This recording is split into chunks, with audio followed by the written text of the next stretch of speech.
Bom, então vamos lá, galerinha. O próximo assunto agora que a gente teria é o de colonização e independência dos Estados Unidos. Então, o que eu preciso que vocês se lembrem para a gente poder dar continuidade, pelo menos até a parte onde eu tinha planejado hoje. É o seguinte, a colonização e a independência dos Estados Unidos, ela está totalmente ligada àquilo que nós chamamos de revoluções inglesas.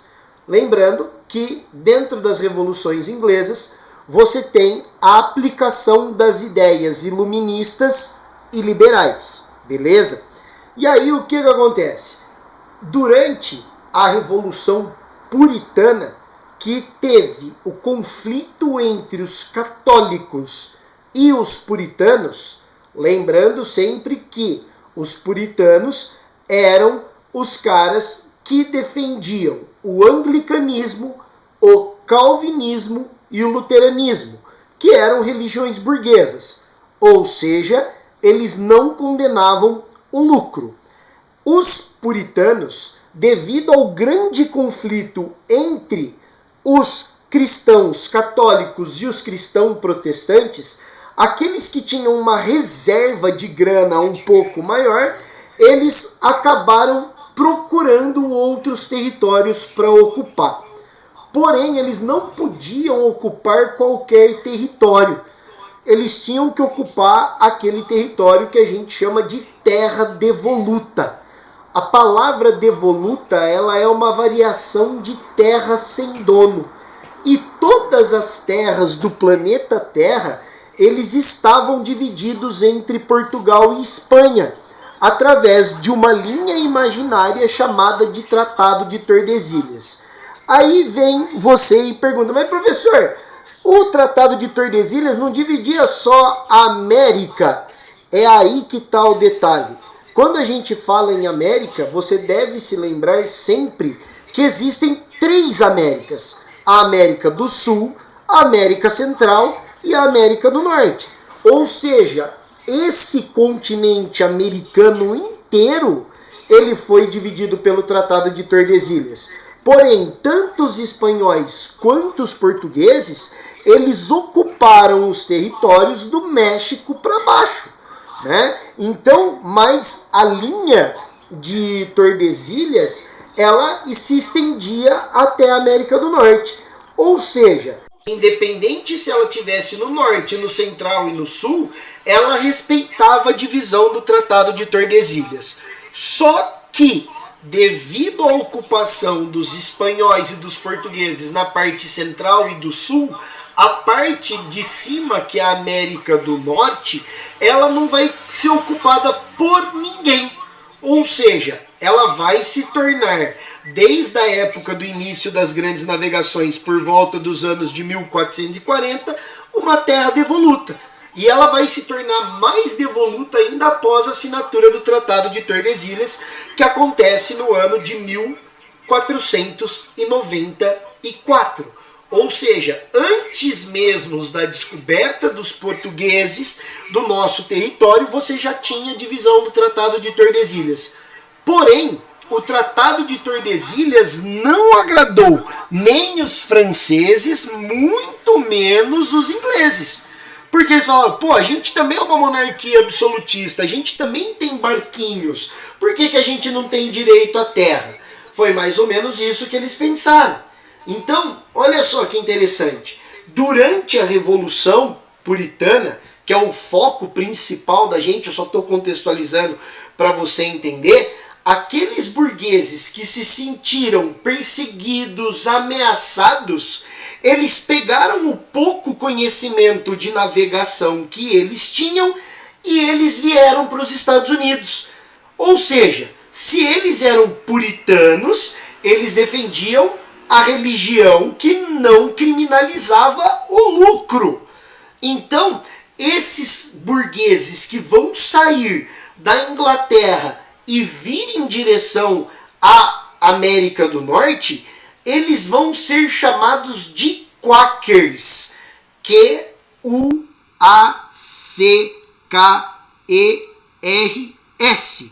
Os Quakers, que por incrível que pareça tem um nome de aveia, né? Tanto é que o menininho da aveia, se vocês notarem aqui, ele tem o mesmo chapéu e a mesma vestimenta dessa imagem que vocês estão vendo aqui, né? Ou seja, quem eram esses Quakers? Eram os burgueses puritanos que saíram da Inglaterra e vieram ocupar os Estados Unidos. Então, olha só que bacana.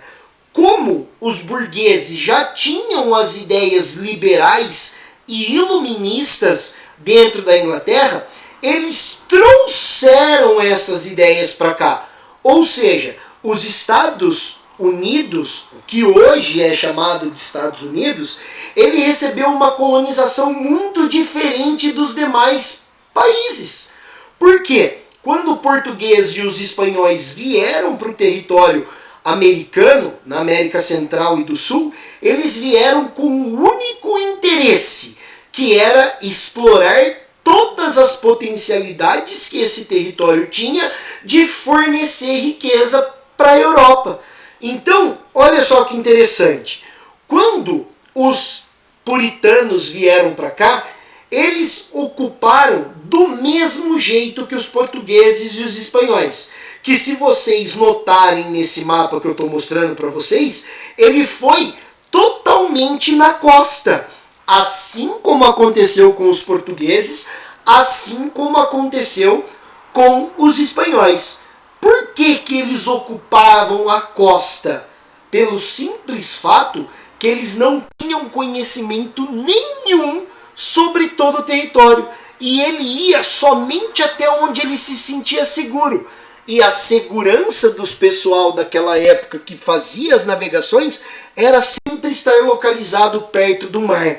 Então você percebe que os ingleses, eles também não foram tão doidos de falar: não, eu vou chegar lá, vou dominar tudo a bagaça, vou dominar o território inteiro. Não, primeiro porque eles nem sabiam o tamanho, a extensão do território americano. Então, olha só que interessante. Os ingleses, eles tiveram uma sacada genial. E é aí que eu acho que mora o maior detalhe da nossa aula de hoje. Por quê? Quando os ingleses vieram para ocupar a América do Norte, eles montaram um plano. Diferente dos portugueses e dos espanhóis, que simplesmente chegaram aqui no erro e já acharam que eram dono da bagaça toda. Eles montaram um plano. E o plano de colonizar a América do Norte, ele foi dividido em dois. Aí você fala: como assim, professor? Se você perceber, existem alguns nomes aqui que eles estão em caixa alta. O que são essas caixas altas? É igual àquilo que a gente chamou, quando a gente estava estudando a colonização brasileira, de capitania hereditária. Lembre-se que a capitania hereditária, ela era aquilo que a gente chama de latifúndio. Latifúndio é uma grande propriedade de terra. Então, todas essas letrinhas grandonas aqui que você está vendo, elas indicam um latifúndio. E se você contar, você vai ver que dentro da ocupação dos Estados Unidos, do atual Estados Unidos, existem 13 colônias. Ou seja, 13 latifúndios. Não é à toa que posteriormente, depois da independência, os Estados Unidos vai se chamar de Estados Unidos. Porque até então ele era dividido em 13 partes. 13 partes em que sentido? 13 grandes pedaços de terra. Exatamente como os portugueses fizeram no território brasileiro, de colocar aquilo que a gente chama de capitania hereditária. Então, olha só que interessante, o que aconteceu com essa brincadeira toda? Os ingleses, eles dividiram essas 13 colônias de duas formas. De Massachusetts, olha a pronúncia que bonita, para cima, essas colônias, elas eram colônias de povoamento. O que significa ser uma colônia de povoamento? eles só tinham a função de criar pequenas cidades, pequenos comércios para garantir a posse do território. Existe uma lei até os dias de hoje chamada de Lei do Uso Capião. O que é essa lei do uso capião? Quer dizer que se você ficar em uma terra, morar nela, cuidar dela durante 5 anos e ninguém falar absolutamente nada para você, essa terra é sua. Isso é uma lei que tem até os dias de hoje. Se você entrar numa casa abandonada, comprovar que você está lá há 5 anos, que você está pagando tudo por ela, ninguém pode te tirar de dentro dela. Foi exatamente isso que as colônias de ocupação, que também pode ser chamada de colônia de povoamento, tinha de função. Ela colocava os burgueses para morar nesse território, até os portugueses reclamarem para a Inglaterra que aquela terra pertencia a ele. Só que, claro, que os portugueses não vão fazer isso. Por quê? Porque nessa época que eles estão começando a ocupar as 13 colônias, é a época que eles vão estar começando a encontrar alguns punhados de ouro no território brasileiro. E claro que desde o início das grandes navegações, o objetivo dos portugueses era único, era conseguir achar especiarias e metais preciosos. E se nesse momento os portugueses estavam preocupados com isso, eles estavam pouco se ferrando para as terras do norte. Então em nenhum momento os portugueses questionaram a entrada dos ingleses nesse território. Consequentemente, essa terra, então, que era uma terra devoluta, passou a pertencer aos ingleses. E foi a partir daí que o segundo modelo de colonização inglesa apareceu, que ele foi de Connecticut para baixo. Ou seja, se as colônias de ocupação ou povoamento eram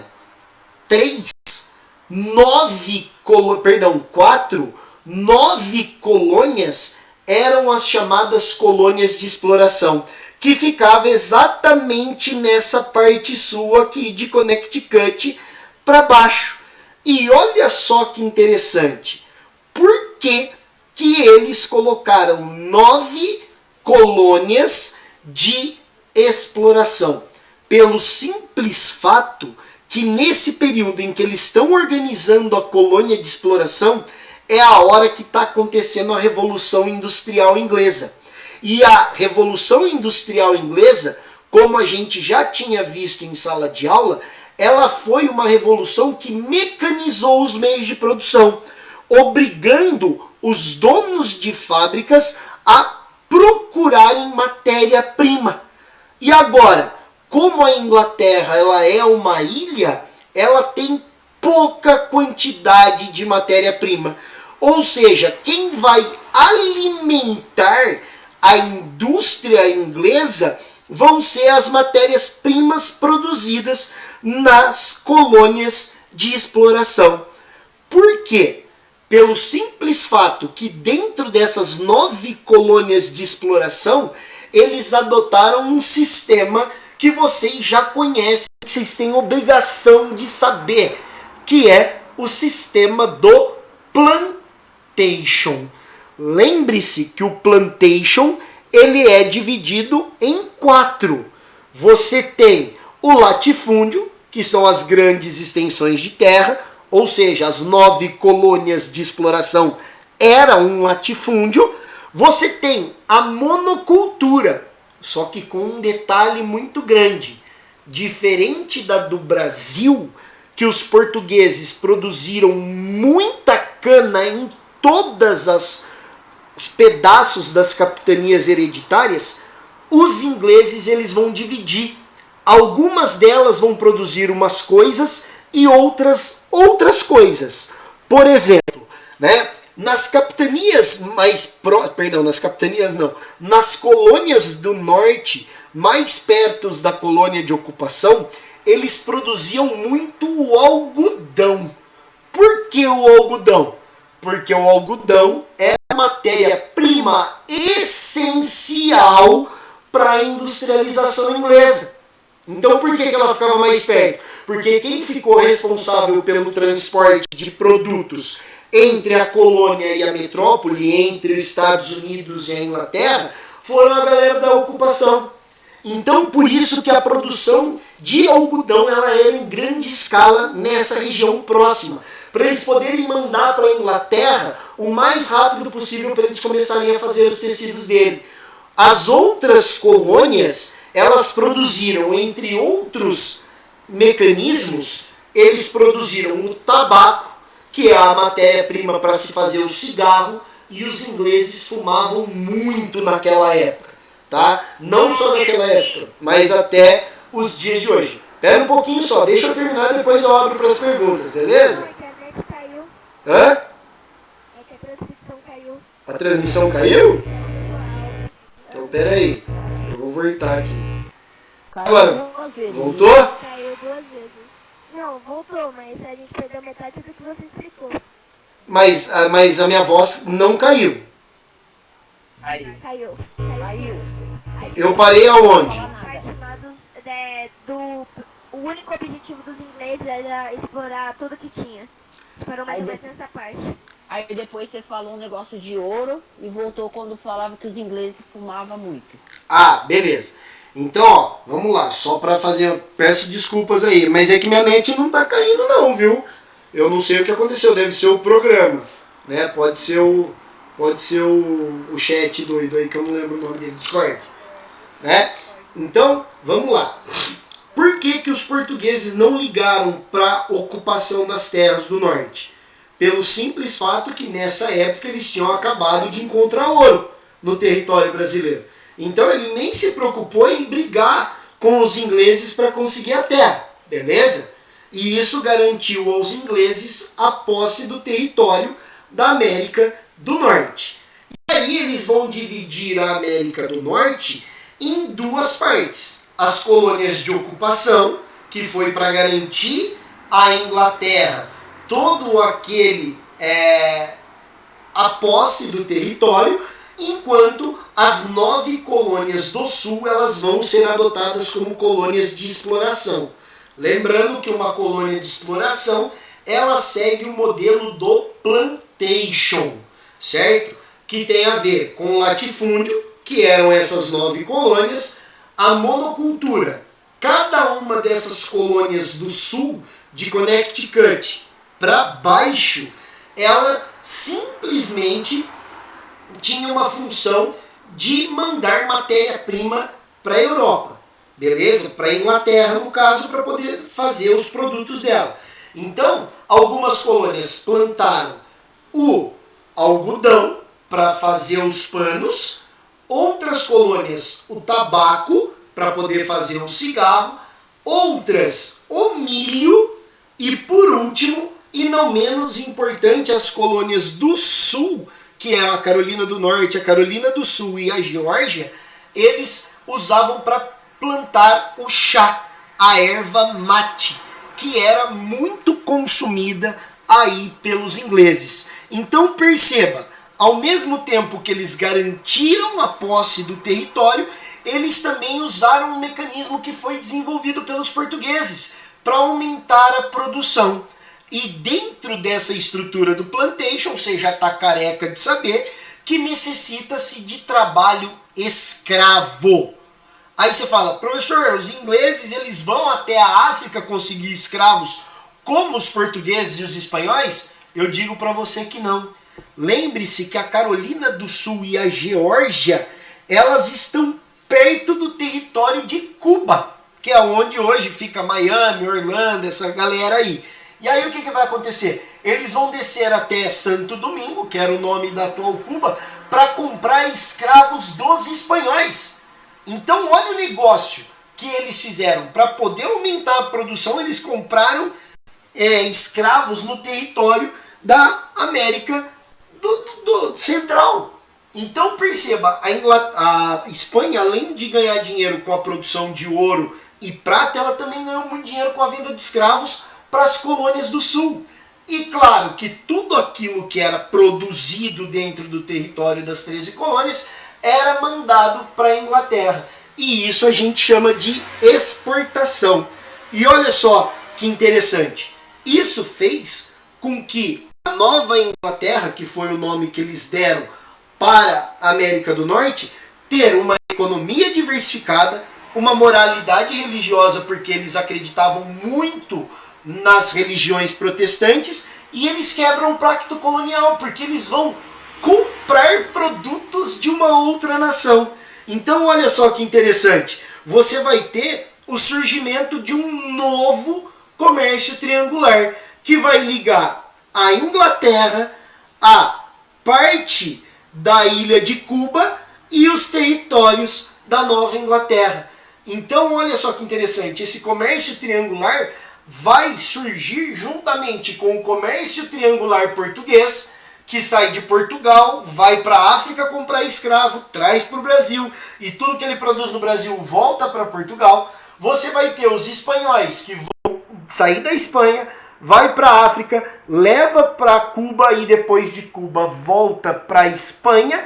E agora você tem a Inglaterra indo para Cuba para levar escravo para as colônias do sul e depois levar de volta para os ingleses. Beleza? Então vai ser assim que vai se dar o processo de colonização dos ingleses.